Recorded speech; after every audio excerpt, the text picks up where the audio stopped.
Hello and welcome to episode 57 of the VGC Trainer School podcast, where we focus on the competitive side of Pokemon. Whether you are a ladder scholar or newcomer to VGC, we will help you learn. Class is in session. Now, you may notice by the tone of my voice that this is not your sonorous baritone, Jake. This is your other sonorous tenor, Jon, and I am joined today by my lovely Australian friend, Jack. Jack, how are you doing? I am doing so well, John. I'm glad to be back. I have been recently competing, went to Melbourne Regionals, got myself a top 16, so very happy. And yeah, I've been really having to think more about planning to go to Hawaii at the end of the year because that's now possible and that's kind of insane. And Jack, just for our listeners, how much does it cost for an average Aussie to fly to Hawaii?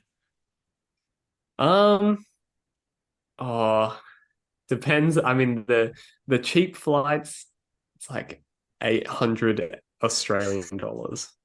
Nice. 1,200. My girlfriend just came in and corrected me. So sorry. It's only 1,200 Aussie bucks. Wow. Yeah, well, I know it's the closest worlds will get, that's for sure.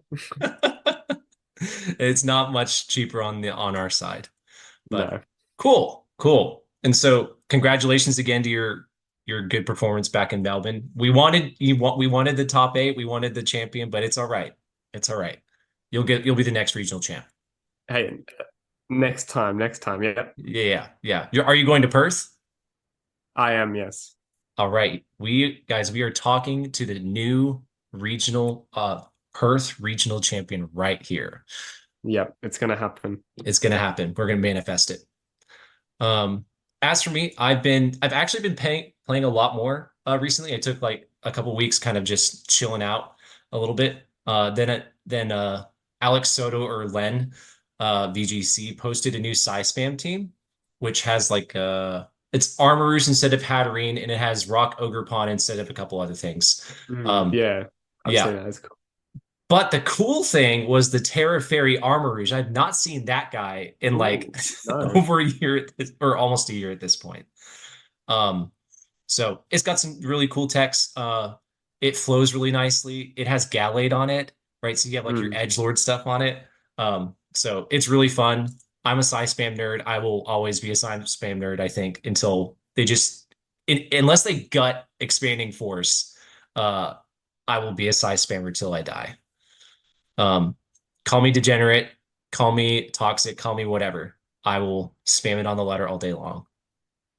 We're waiting for Tapu Lele Iron Crown to like really take everything over. Just give Tapu Lele E-Force, right? Oh, yeah, it does. So that's yeah. Right? That would just make everything so much better. Well, speaking of ruining some things, we're hopefully not going to ruin today's agenda today. So we're going to do a little bit of review on what happened at Dortmund over in Germany, but also looking forward to both Global Challenge number two and also just talking a little bit about how the metagame feels right now. But first, the news. Jack, will you take our first news item? Okay, so Pokemon Day is on Tuesday, the February the 27th. There's going to be a ton of events to celebrate. I think the most exciting thing is there's going to be a Pokemon Presents that will go live at 9 a.m. EST on that Tuesday. Then in game, there will be mass outbreaks of Voltorb, Fungus, and a mystery Pokemon, which speculations have been saying Hisuian Voltorb, which could be cool because you can't catch that normally. So that's pretty interesting. And these Pokemon will have an increased chance of being shiny, and it will run from the 23rd to 27th. All right. Are you going to catch yourself a little Pokeball Pokemon, Jack? Oh, I mean, yeah, I think I'll be hunting my shiny marked Amoonguss though. I think that's probably the thing that as a VGC player, you should probably go and try and get one of those. That is a good shout. I totally didn't think about that when I saw Fungus. Yep. And speaking of Pokemon Day, the VGC Trainer School is partnering with other community tournament hosts. So a bunch of the guys that run Limitless tours, we're all doing a week of online tournaments. So come over to the VGC Trainer School Discord and keep your notifications on for the full schedule. We will have a tournament like every day. I think it starts this weekend, starting on like Friday or Saturday. So definitely keep your eyes and ears peeled for whichever tournament you can join. All right. Speaking of limitless tournaments, there is going to be a very big online tournament on March 16th, hosted by the E-Parrots. The champion of the tour will win a free trip to Hawaii. And there's multiple different categories of prizes for top four. So go check that out. And also, there's an entry fee of €20. So pretty cheap considering the prizes. That's a pretty sweet package. I think first place gets like the whole trip, and then the second place gets like a free flight. So that's pretty Yeah, nice. it's incredible. 1,200 Aussie bucks. Yeah. And speaking of the Global Challenge, registration for Global Challenge number 2 has already begun. So as we were speaking, it has already begun. So the second Global Challenge will run from March 1st to the 3rd, and registration is open until the 29th, until like a minute before the battles start. Now, a word to the wise, in order to register, you have to lock in your team at that moment. And if you lock in your team, you can't really use it for other stuff until the weekend is over. So make sure you have your team finished before you lock it in. Otherwise, you might be running with some like Terra Bug, Urshifu, or whatever hot techs you had before you were in your right mind. Yep, no full EVs on a Mon. I've had that happen before. Yeah, it's not fun. I know someone who forgot to Terra all of their Pokemon. Oh, just basic. Oh, So it was like Terra fighting Urshifu, Terra water, whatever, some other random stuff. Yeah. Um, Jack, do you have any idea what you're going to run on the Global Challenge? You don't have to tell us the yeah. whole full team, right? You don't want to spoil everything, but Yeah. What's on my team? Mhm. Yeah, okay. So I mean, I think we'll put a Incineroar on there just to be a bit basic. Yeah. Maybe an Amoonguss. But I think the mon I'm most excited to use is probably King Gambit because that mon is cool and deserves more love than it's getting. He's definitely really caked up, so I'm excited to see how Oh, you do absolutely. with it, right? Yeah. I think I might run some version of Science Spam. I don't know like which version, because there's like 20 million versions out there. Yeah, they are. Um, or I think I remember Jamie Boyd played against this like Specs Iron Bundle, Alolan Ninetales, and Terra Ice Raging Bolt. Wow. Bolt Beam, Terra Blast. Yeah. Right? Bolt Beam, and it was an Assault Vest Raging Bolt. So it got like the snow boost for being an ice type and the AV boost. So you just couldn't kill it. Yeah, I'm ashamed to say that I did lose to Flip Turn Primarina on closed team sheet ladder. That wasn't fun with weakness policy, weak armor armorage. Oh So no, a Choice Scarf Flip Turn Primarina. Wowee. yeah, not fun, not fun. We It did also really. had Perish Song. Oh, great. So just when you thought you were done, it comes back in and just sings you to death. Yeah, and I was like, oh, I'm under Trick Room now and I'm gonna die. Awesome. GG, well played. Let's go on to Yep. the next batch, right? So we're definitely looking forward to that. So make sure you get in your teams before midnight on the 29th.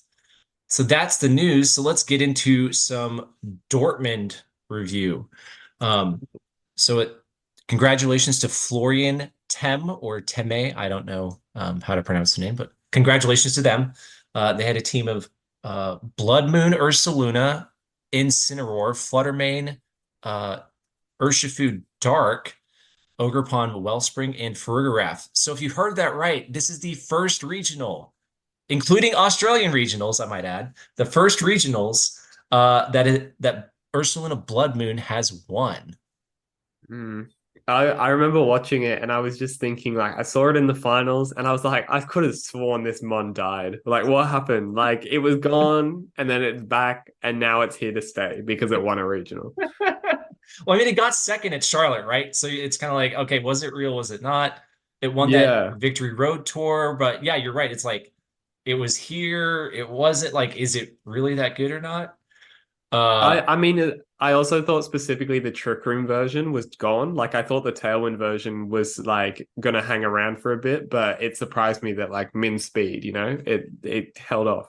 hmm Yeah, I think I remember one issue with Blood Moon teams was the Amoonguss matchup, right? Because if Yeah. you're under Trick Room, it doesn't matter how slow your Ursaluna is, you either need safety goggles, Terra Grass, or just don't click Trick Room. Or Uproar Farigiraf. Come on. Safety goggles Uproar Farigiraf. Yeah, right. That's not a meme.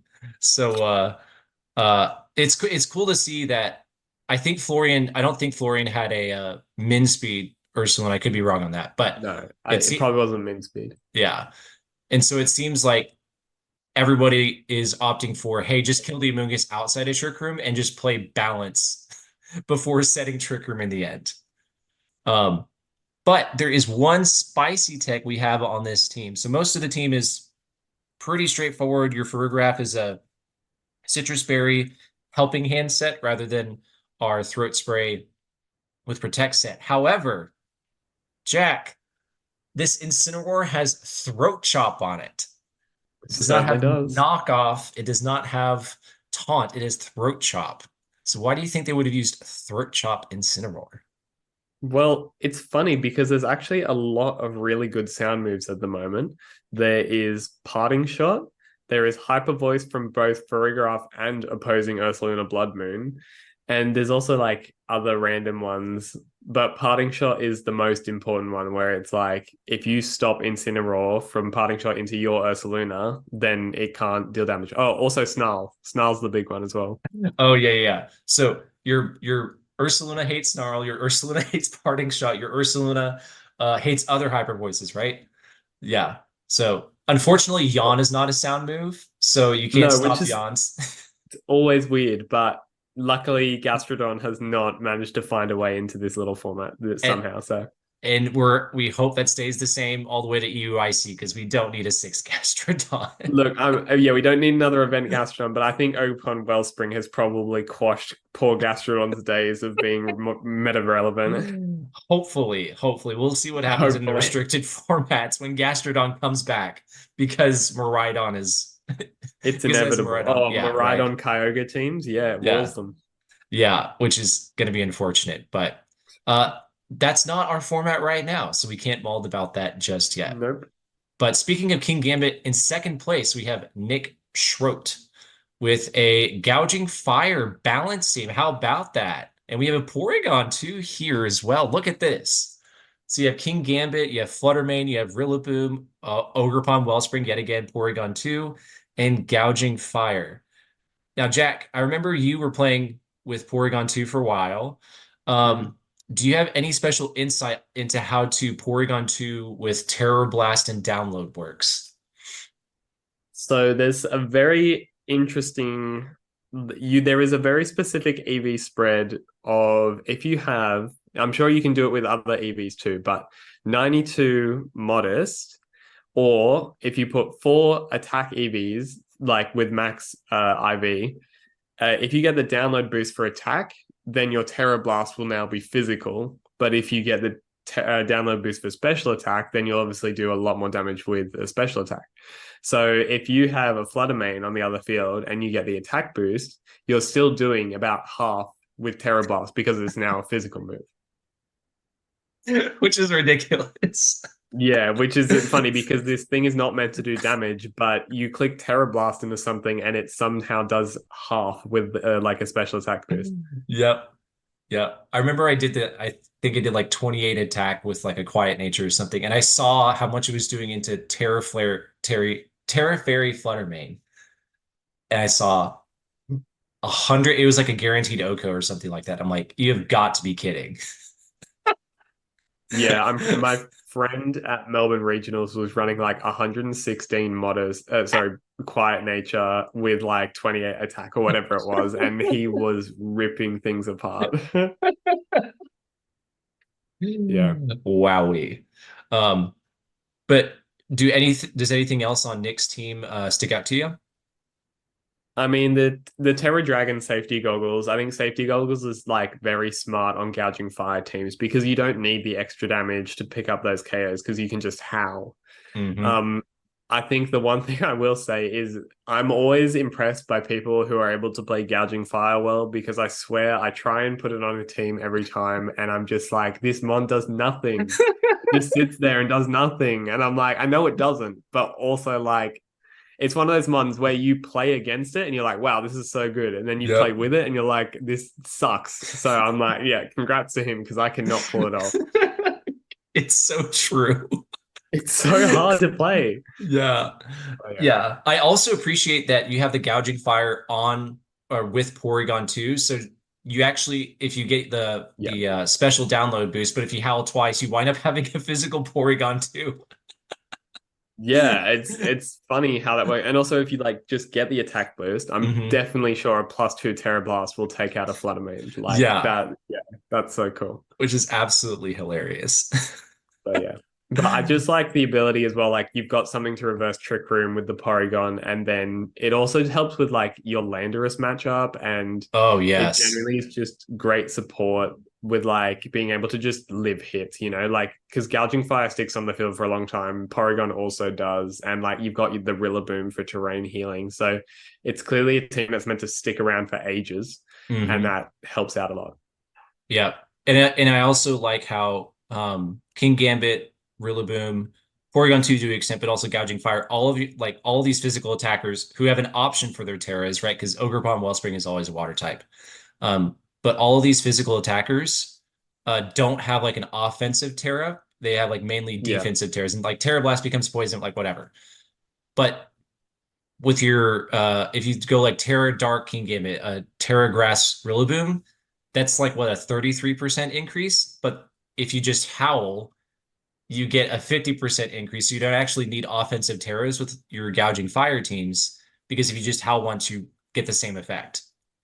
exactly. Yeah, it makes perfect sense. And it is a very good supporter. Like if they and King Gambit obviously is very good because otherwise Incineroar ruins a lot of these teams. So it's a very well designed team. And I think Ashton Cox kind of like came up with this and used it at Charlotte the week Hmm. before, but Nick piloted it obviously very, very well. And that game against Eric Rios, he played it out of his mind. So Oh, that game that y'all need to, if you haven't seen that on stream, it was fantastic. It was like what, top four, top eight or something like that. It I was think, it was yeah, nuts. it was top eight, and I think he just made some of the best reads I've seen in a while. Because like Yep. that team is hard to break, and he made it look really bad on stream, Yep, yep, which it's not because I've used it for ages. I used that team for ages, and it's a great team, but he made it yep. look so bad. So speaking of top eight, are there any interesting teams in top eight that stick out to you? Um, it's kind of a fairly standardized top eight. I think having both Chempao D Knight and also Chempao Entei in as the two top four slots is really interesting because that was like pretty much died with the how much Farigiraf was going around. So Yeah. it's surprising to see. And then you've kind of just got like standard stuff with like the Glim team, but with the Entei. So I guess that kind of almost leads us into the next topic that we're kind of going to talk about with the metagame. But like obviously Eric Rios's team, very cool. The Choice Specs Goldango is definitely better than the Flutter main. Like, yeah, it makes a lot of sense. So Why does it make a lot of sense compared to the Flutter Mane? because the thing is with the Flutter main is the biggest one of the biggest weaknesses of the team. It's obviously a very passive team. And if you're looking to deal, the only source of massive damage you had was either your Flutter main, which generally dies in like one hit, or your Como, who can't hit ghost types. So having a really slow, bulky Goldango that can fire off a spec Shadow Ball and like kill the ghost types that Como can't deal with, it just makes perfect sense. And it's just also like another Spore immune. You really just make it so that if you get that Trick Room up, they have a bad time because normally their common answers to Trick Room with being like Amoonguss and other Trick Room setters, it's Hmm. like, okay, well, you've got your Tinglu for the Psy Spam stuff, you've got your Goldango for Amoonguss, you've got Overcoat Como for Amoonguss. Like, you really don't want to bring half the normal answers you would into this team. Yep. Yep. Yep. Yeah, I mean, and the make it rain stuff allows you to actually make fewer hard predictions, right? Because you don't actually need to predict, oh, like, is the Fluttermane going to come in? Is it not? I mean, if you have a Sash Urshifu in front of you and a Fluttermane that might possibly come in, it's a win-win. You smack the Yeah. Urshifu, it dies. If the Fluttermane comes in, it also dies. So you can At actually, -1, by the way, it does at -1 too with specs. So yeah, it's really good. yeah, yeah. I think probably to help us transition into our next little topic on kind of like the metagame as a whole, we can take, I think, Victor Medina and Guillermo Castilla's teams as like good examples. Um, and you and Jack, you probably have a better experience of high ladder stuff, but these two teams kind of give us a lot of the core balance pieces that are just everywhere on the ladder. So Victor's team is Fluttermane, Raging Bolt with Assault Vest, Lando Eye, Urshifu, Water Ogerpon, and Chiyu. Chiyu's kind of here and there. Um, Guillermo has Incineroar instead of Chiyu, but the thing I want to talk about is the Fluttermane, Raging Bolt, Lando Eye, Urshifu, Dark, and Wellspring Ogerpon. These things are everywhere. Yeah. Absolutely everywhere. I just think like it's because they're so I think Lando Eye is kind of a bit of an exception at the moment, more Hmm. than which is kind of just like it changes in and out. Like it's a very good Pokemon and it kind of just like swaps in and out on teams. But for example, like the Urshi Dark is so good because it hits through Protect, first of all, Hmm. as everyone says. But it's just like having a Focus Sash and just having fighting damage as well at the moment is just like good to have. So you have like a really strong Pokemon that hits hard, doesn't really care about most things, and just having a Focus Sash is so splashable. Like you can just live a hit and it doesn't matter. Hmm. Um, and that kind of goes for like Raging Bolt. Like it is never dying in one hit, no matter what move is thrown into it. Um, so you just get like Snarl support. You have a priority move. You have Draco Meteor, which will just one shot stuff. It's like it has everything it could want. And I Hmm. think that's like the same with Ogerpon and Fluttermane. And that's why they're such good Pokemon because they just do everything you want them to do. And Hmm. there's not much downside. Like you can just use the best Pokemon and you could win every matchup if you wanted to, because that's why they're so good. Yep. Yep. Exactly. Um, and I think Raging Bolt is a really interesting case of slow, bulky speed control. Because remember in Generation 8, we had Regieleki, who is the naturally fastest Pokemon ever, that would just spam Electro Web all day long, right? Yeah. But it also dies in like 2 seconds. Yeah. It gets sneezed on and it falls over. Exactly. But Raging Bolt, on the other hand, is one of the bulkiest things we have in the metagame. And especially if you have it sitting next to an Incineroar. I mean, you have an Assault Vest to take even Lando Eye attacks. You have Intimidate to take physical attacks. Electric Dragon is really good into a lot of things in this metagame. And especially into like Tailwind teams, you can just spam Electro Webs all day long so you can stall out Tornadus's Tailwind while chipping it down at the same time. You can nullify their Tailwind at the end of 2 turns. So you basically Mhm. wasted their turn one Tailwind that they made on a really hard read or something like that. And then you're just going positive in damage the whole time because Raging Bolt just isn't dying. So it's a really good Pokemon to help, I guess, I trade think, really well. yeah. And I also think the thing with Raging Bolt is it might be the best use of Terra in the whole metagame. Yep. Like, because you can Terra Electric it to get rid of its dragon typing, which is its main source of weakness, Hmm. or you can Terra Fairy it and just become immune to dragon types. And there is like as soon as it terrors, you will not find many things that will be able to kill it quickly. Like it becomes a 3 shot after terror most of the time, just because of Hmm. how much. And also, I'll have you add like even if you go with the offensive route with like booster energy, Terra Electric T Bolt does so much. Yep. Um, so both my friends played each other at Melbourne Regionals round one. Hmm. The friend I rocked up to the event with, he was using Terra Electric Raging Bolt max basically with booster energy. And he played against Wolf's team, who was my other friend was using, Hmm. and he went for a Calm Mind on Fluttermane. Terra Electric Thunderbolt still did 70% to +1 Fluttermane. And he was like, what is this thing doing? So it's like it has the stats to do anything you want, and it is such a good Pokemon. Wow. Yeah, That's so ridiculous. yeah, it was crazy. Yeah, Um, and speaking of Landowire, that kind of goes in and out. If you'll notice on these higher teams, we actually have Terra Steel rather than Terra Poison Landorus. And I think this is a more recent development, in addition to, I mean, Sublando has kind of been around for a little bit, but specifically Sublando plus Terra Steel. Um, I mean, these teams have size spam answers with Snarl, Assault Vest, Raging Bolt, but that Terra Steel combines your Terra Poison's defensive capabilities into like Rillaboom and Fluttermane, and then you add on a resistance to grass, a resistance to rock. So now like random sand teams can't get you, and you resist psychic, so you like resist your Psy spam teams, and you don't actually have to spend your Raging Bolt's HP early in the game. You can, sit a Landorus behind sub in front of a Psy spam team or in front of other annoying teams under Trick Room. Oh, and you also resist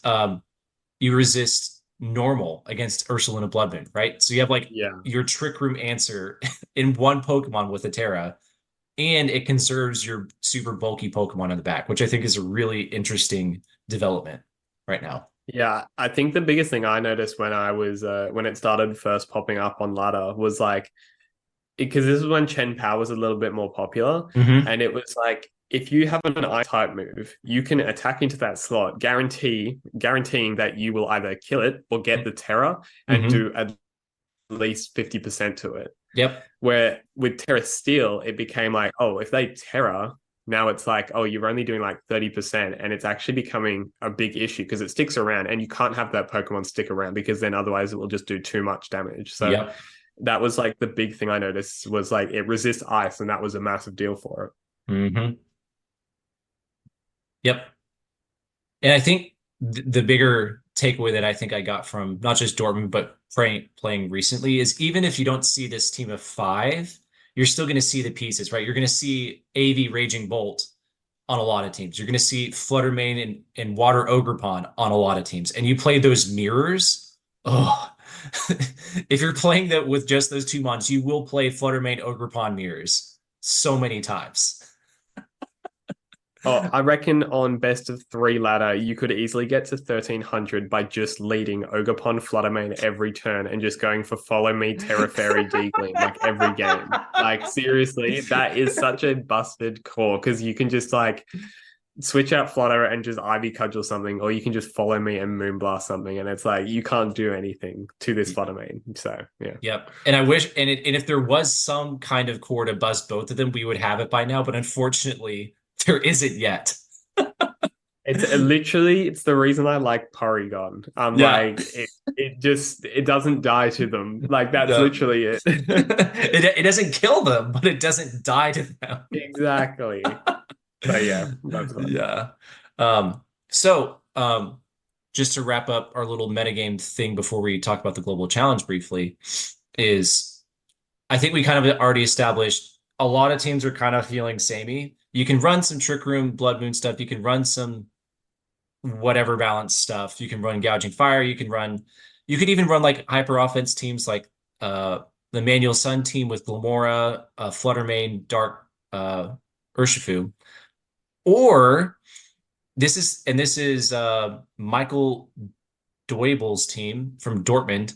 Somebody finally figured out how to make Walking Wake not suck. Oh yeah, with Venusaur of all, come on, this is so So, good. so let me tell you about Venusaur. So Fluttermane Ogerpon, right? Yep. We all know that Shadow Ball kind of sucks, but Venusaur resists water moves, grass moves, and fairy moves, and has enough special defense to not care about Shadow Ball. So Venusaur, of Mm-hmm. all things, can sit on the lead that we just talked about, and with Life Orb actually chip both of them significantly. I mean, so can Sludge Bomb Amoonguss, but that's not fun. That's not fun. I think Sludge Bomb, no, No, I think Venusaur has 100 special attack. Yeah, But bit Amoonguss more does, damage, bit more damage. yeah, a little bit more damage. But Life Orb Amoonguss might be here. Hey, Let's see. I mean there was a moment where I did test max max speed, max modest Sasha Moongus with Sludge Bomb, and hey, it did 90% to Ogerpon. So I'm just saying that thing does damage. Offensive Ogre Pond. You heard it, well, in Japan, but then here first. Yep. Um, but I think what I No, wanted to I hide. think. Oh, so you go. No, you can go ahead. Okay. Okay, I was just gonna say that I think what's really cool about this format is it is very fun. And yes, while there are centralizing pieces, that's kind of a good thing because now we have targets to try and beat. Hmm. But you can also use mons that you want to, and you can use these pieces to make them good. Yep. Like I even tried out the other day a I tried out Mienshao because it gets close combat, it gets triple axle, it gets taunt, it gets wide guard. I even tried coaching on it. And I was like, this thing is so cool, except for the fact that I played 3 Landorus's and I missed triple axle 3 times. It was great. And you're like, So I'm done. yeah, it does get Ice Spinner. It does get Ice Spinner, but yeah, no, it was not. But like, inner focus, can't get be intimidated. It could have worked, but yeah, so I think you can work around the mons you like and you can Mhm. make them work, like even if that's next to Psy Spam and you just want to put on your random Sunflora, as your sweeper, you can do that. So Yep. yeah, it works. Yep. It totally works. And we don't have to necessarily use, the same top like balancing mons or whatever. For example, like Farigiraf isn't one of these like super offensive powerhouses, but it has Trick Room for speed control and it has priority control because it has Armor Tail to prevent all the fake outs and sucker punches going your way. So if you're like, hey, I just hate playing this balance game of like switching Incineroar in 50,000 times per match, like Farigiraf allows you to stop that game dead Why in I its used it at tracks. Melbourne. Yeah, Yeah. right? Yeah, I used Tinglu for Rigoroff at Melbourne, and I was like, I don't want to deal with side spam, and I don't want to deal with intimate in fake out pivot. So I was like, I'm just going to use these 2 mons, and you know what? It worked. It's so true. Yeah, So true. It's if we look at win rates for some of these mons real fast, Jack had some interesting notes on some stuff. So he noticed that for Dortmund at least, Urshifu single strike had a 53% win rate, which is humongous for getting used 35% or 34% of the time. What are some of these other high win rate mons you noticed? yeah, that's it. There, it's kind of insane that win rate where it's got like such a high usage. But another Pokemon is Raging Bolt as well. It has 52% win rate, which just shows how flexible that is. And I think there was like another stat where like all the Raging Bolt and Top Cut except one were all Assault Vest. Or maybe day two, sorry. All Raging Bolt except one in day two were Assault Vest. So Wow. it's like that mon is just so good. But then also I saw Iron Hands had a 57% win rate. Mhm. So maybe it's not as bad as people are thinking. Iron Mid. Iron Man, dude, it really is. Hey, Yeah. look, Ogerpon Cornerstone had a 56% win rate, okay? Hey, And Como had a 55. So you know what? I don't want to hear anything from that. and your boy Porygon too had a 56% win rate as well. Reggie Steele had a 57% win rate. Venusaur had the highest win rate at 71%. Nice. Oh dear. I'm looking at some of the lower win rates. No. Screamtail has a 9% win rate. That's the I was lowest win rate above zero. Wow. Yeah, and the only mons at 0 were Hariyama and Glalie. Wow. That's pretty disappointing, honestly. Mm. I can't believe Screamtail is with Hariyama down there. That's crazy. Wow. Somebody needs to redeem Screamtail, Yeah, someone bring that back. Nails, bring it back. please. Um, Yeah, only one person used Venusaur in the whole tournament and they went 10-4. So fair play. Fair play. Um, speaking of good mons going forward, though, as we're thinking about the global challenge that Reminder for everyone, registration ends on the 29th of February. Um, Jack, what do you think are some good tips or ideas to think through how to build for a global challenge? And let's assume that you don't want to just like compete in it, but like you want to like get some serious championship points out of this.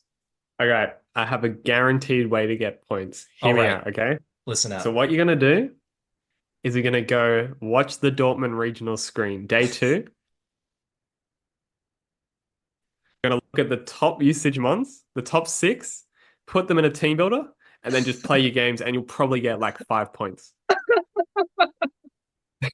There you have it, folks.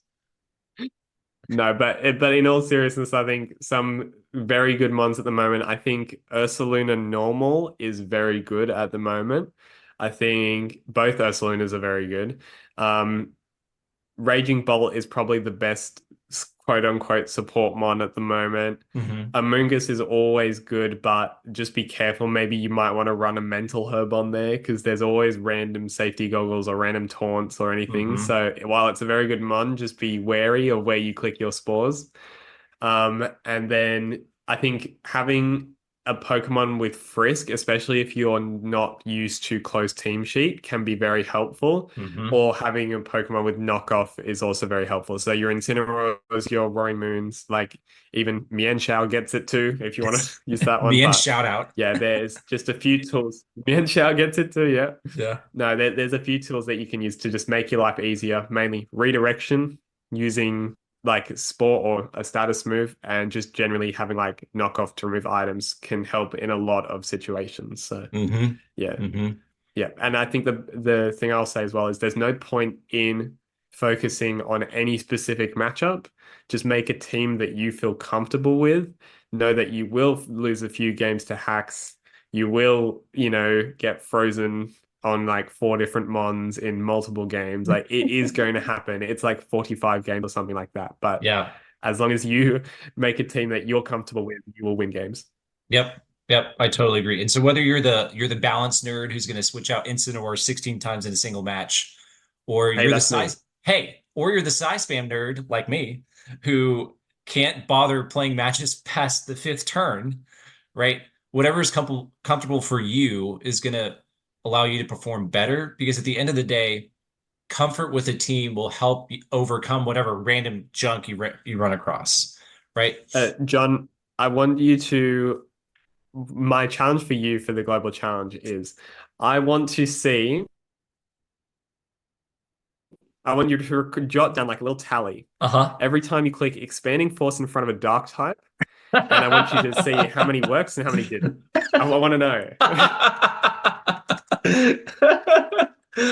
I will say I ran size spam, I think no back in it was regulation A or series one, whatever we called it back then. I cannot tell you how many Hydreigons teared from whatever into like poison Yeah, and just dropped. yeah, yeah. See, I was using like Terra that I don't even know what happened, but I played a game where he read every single turn. It was a Sci Span player. I like terrored out of my King Gambit. I'm like, why would you ever click Expanding Force? But they did. I was had Yep. Incineroar King Gambit on the field and they clicked Expanding Force and it worked. So I was like, fair enough. Yeah, right. No brain cells. No brain cells. Absolutely. Right. Um, Yeah, I think I'll echo that sentiment though that you want a team that you're comfortable with and a team that is consistent in the sense that you have options into a lot of different things, right? Yeah. Because you can have, whatever random body press Gudra junk as long as you know how to adjust that team for when they have like three Sacred Sword users and like every counter in the book, right? A Because later eye. yeah, right. Yeah. Because at the end of the day, you might not be first place, but if you get like top, 128, 256, 1024, or whatever, you're going to get points. And I think like 1600 or something, yeah, 1600 is I think the cutoff for championship points for folks outside of Japan. And then like 1700, 1750 is like the 256 cutoff or something like that. So Yeah. you don't need to be that high, or that consistent. You just need to be relatively consistent for the global challenge. Yeah, I managed to earn like 30 points in the first year I played. Like you don't if you're going into the global challenge for the first time and you want to earn points, you don't have to be the best player. Like you don't need Hmm. to have a regional under your belt. You don't need to have anything like that. You just need to Hmm. like play a team you like and honestly just, and also stop while you're ahead, especially if you're towards the latter half Yes, of the games yes. because you do not want to be like, oh, if I win one more, I'll get to 1700, and then you just lose like 5 games in a row because Hmm. it happens a lot. It happens way too much. Yep. Way too much. But with that, it's probably time to sign off. Um, so Jack, any last words? I wish everyone luck in upcoming regionals, and I hope that all your blizzards freeze, all your try attacks get sleep or freeze. Yeah, I hope all the RNG goes in your favor, and I wish you the best of luck. And all I'll say is I run Torkel just so I can't ever get frozen. Yeah. And then my last pro tip to you gamers is just use Sun because you at least won't be frozen. That's very true. No, John's advice to everyone is don't use dark types for no reason. Don't use dark types, otherwise my Gallade will kill them. Yeah, true. Well, with that, we will see y'all next time. Class dismissed.